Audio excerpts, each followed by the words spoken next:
Hello, and welcome to the Pragmatic Live podcast series, where we tackle the biggest challenges facing today's product management, product marketing, and other market and data-driven professionals with some of the best minds in the industry. I am Rebecca Calageris, Vice President of Marketing at Pragmatic Institute, and your host for this episode. Today, we are joined by Ainari Shah, who is currently a product marketing manager at Facebook with previous stints at Glassdoor, Microsoft, and Clever. Welcome, Ainari. Hi, I'm happy to be here. So I do product marketing for Facebook Newsfeed and Stories. And the way that Facebook defines product marketing is really split into three segments: inbound, launch, and outbound. So inbound is everything that impacts the product strategy, whether that's market research, competitive analysis, market sizing, helping define the product roadmap. It's a lot of the work that goes into making sure that the product is exactly the one that the market needs and that people are going to use. Launch is obviously the bread and butter of a lot of product marketing, making sure that you have the messaging and positioning, you have an airtight launch plan with all of the channels lined up, and that you're able to land the key messages that you want. And then finally, outbound is what we consider to lead growth and adoption. So often that can include advertising, but it can also include in-product growth levers, could include other channels like email. So those are the three main things that make up the Facebook PMM role. Prior to Facebook, I've actually always worked in product marketing.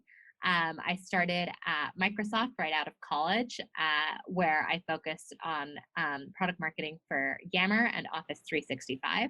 And then I moved to Clever, which is an education startup where I led product marketing for both schools and school districts, as well as application developers and partners. I would say the number one tool that we use is research.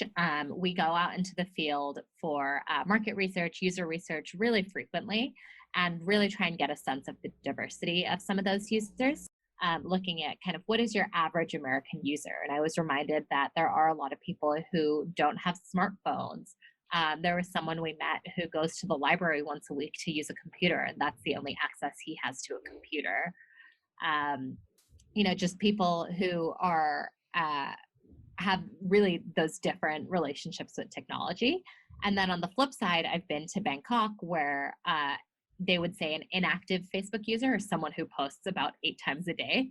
So it's really just very different. Someone described Facebook as their third eye in terms of just how crucial it was to their life. And I think being in the field with those users is so important to get a sense of the cultural context that surrounds their usage, what they're interested in, what their priorities are, and then how you can build a better product for them. Well, it's just two great examples of very different users. So when you go out into the field and you collect that information and you obviously want to bring it into the wider Facebook community, how do you guys share what you learned on your visits? Yeah. So we usually stream the research back to headquarters so that people who aren't able to make it on the trip are still able to listen in and observe the sessions. We'll present decks that are usually led by the researchers. Often we'll have video clips that we use to illustrate specific points. And those video clips are both interviews of people talking as well as recordings of how they use their phone. And I think it's super interesting to see those recordings of how they use the product. Everyone's Facebook feed looks different, and how they interact with the product looks really different too. Okay, so talk to me then a little bit about when you look at all the different spots that you've talked about of product marketing at Facebook, it seems like it's a very strategic role. It's a big part of defining product strategy and go-to-market strategy. And I think that a lot of our listeners are striving to be more and more strategic in that product marketing role. It's something that we at Pragmatic think of as very strategic, very grounded in the market and the information you get there. But I would love to hear from you sort of how you've seen product marketing become more strategic and what you think our listeners could do to make sure that their role is having the type of impact and value within the organization that it can. Absolutely. So I think the number one thing is really embedding yourself within the product team. I think marketing sometimes sits within the product team, often sits within the marketing team. And I think making sure that you're involved with the product team and the people who are day-to-day involved in building the product is the most important thing you can do. So in addition to your PM, this can mean your engineers, designer, researcher, data scientist, whoever you think those strategic partners are, who you can build relationships with and help impact down the line. And there are a lot of different ways to do this. I think being involved in planning is one of the best ways to bring your perspective to the table and showcase what kind of value you can add. Another quick win that really helped me was just sitting with my product team. So physically, moving my desk to be closer to there so that I could be involved in the day-to-day kind of hallway conversations and conversations across our desks to cement myself as a key part of that team, which meant moving away from sitting with the marketing team. But I think that was one of the things that really helped. And then secondly, I would look at what is the unique input that you can bring in to add that strategic voice. What are the sources of data or insight that the product team may not already be looking at that you can bring in? So I think competitive analysis is often one of the biggest things you can do here. You can go really, really deep on competitive analysis, and there are many ways to be able to surface some of these viewpoints. So one thing that I did in the really early stages of the product I was working on is our product hadn't launched yet. So there wasn't much we could do to understand customers' reactions to how they would use our product. However, I was able to take a similar product into focus groups and get customers' understanding of that competitive product, which really helped shape the strategy of how we were able to build our own based on the insights that we were able to get about how they used other products in the market.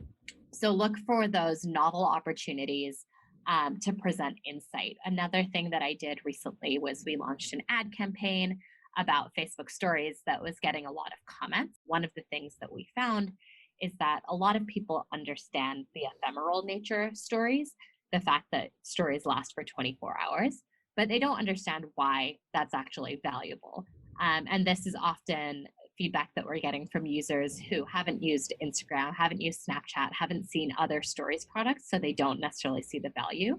So top two pieces of advice: one, embed yourself within the team, and then two, look for those kinds of novel insights or perspectives that you can bring to the table.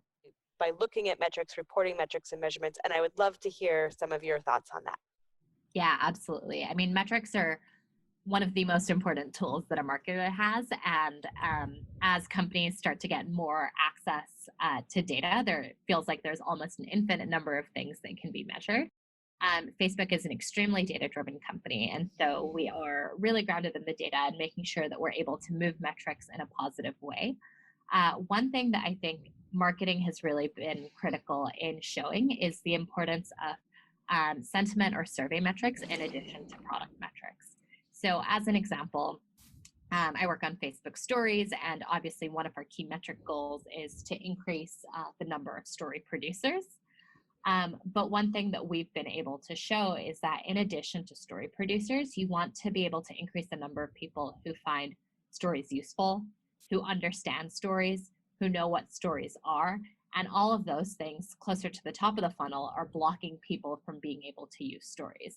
So if in the short term, we're able to move some of those survey metrics, in the long term, we're going to be better positioned to be able to move the product metrics. And I think that's a key shift for an organization that is so data-driven to make, to really understand the value of those survey metrics and the relationship between them and the product metrics. That's super interesting to think about the fact that you need to work on the consumer of the stories as much as you need to work on the producer of the stories to really drive those numbers up. And it makes complete sense. But I could see how it also is somewhat counterintuitive when you first go into like, what are the metrics that matter that I'm trying to drive? Absolutely. Now that you've been in product marketing for a long time, you've talked about that's how your whole career is. If you could go back in time to when you started, what do you wish you knew then that you know now? Oh, that's a great question. I think one thing that a lot of product marketers struggle with is that it's a relatively new function and it's not super well defined at most companies. A lot of companies still consider it similar to traditional marketing. A lot of companies consider it more like sales enablement. And I think being able to really think about, what do you think this role actually is? What do you think is the unique value you can bring to the organization? And then what are the kinds of activities that you like to do? I think that the lack of role clarity is actually a huge opportunity in helping an individual product marketer shape their role in the way that they want, and really be able to surface the opportunities that add the most value to the organization. So I would say, for someone who is earlier in their career in product marketing, make sure you spend the time thinking through, what are some of the gaps that you're seeing in the organization? What are the things that no one's doing where you could add value? And then shape your role in that direction. I think that's great advice, to not think of the lack of clarity or clearly defined like to-dos for you as a weakness or a problem, but to look at it as an advantage, right? There isn't someone saying you need to do exactly this. There is an opportunity for you to find what you should be doing based on what you both like, are skilled at, and expertise, and where you think you'll have the biggest impact. Exactly. And I think one of the biggest blessings that I've had in my career is, I worked for a long time on a product that hadn't yet launched. And often product marketing's role is to launch products, but spending over a year working on something that wasn't even close to launching, I was able to spend a lot of time diving into that inbound piece and that product strategy, and seeing how else could I add value on something that isn't launching? How can I help shape this product so that when it eventually does launch, we have the best launch possible? And that's an experience that taught me so much. And so I would definitely urge other product marketers to consider things that feel often disappointing or challenging as opportunities. But even that, when you built that relationship ahead of time and that trust, then the feedback you give post-launch is heard entirely differently by the product management and the designers and the developers, because you already have a relationship. It's not just like, oh, well, you're just saying that because your program's not, or your campaign is not performing like you wanted it to. There's real trust and real sort of mutual understanding there. Exactly. So here's my other good question, but I think it's a tough question sometimes for people, is when you look around at your peers in product marketing, what is something that you've seen someone demonstrate there that you think, man, that is sort of the next thing I'm going to work on, the next piece that I want to go on, just something that you've seen other product marketers do that's really impressed you? Yeah, it's a great question. I think one thing that I think about is, because my entire career has been in product marketing, I don't think I'm able to bring as much of the experience that comes from the other functions. Where sometimes I'll look at a product marketer who came from sales, for example, and they just have such an innate understanding of what kind of sales enablement materials are necessary, what's going to resonate the best, and then they're able to bring that to their product marketing role. So, one of the best pieces of advice that I've received in my career is that it makes sense to have both a major and a minor. And I think about, okay, if product marketing is my major, what is that minor where I can bring the skills from that function or discipline and use that to influence my marketing perspective? I love that idea. One other advice that I've been given is the think of your audience, like your salespeople, your development people, as a market in of itself, and think of them in the terms of a persona and what matters to them. And when you talk about how you communicate with them, if you don't have that innate sales spot, really try to get it so that you're communicating in the way that most resonates with them. Yes, I love that. So we've talked a lot about a lot of different things today. If you could get our listeners to do two things differently based on what we talked about today, what would that be?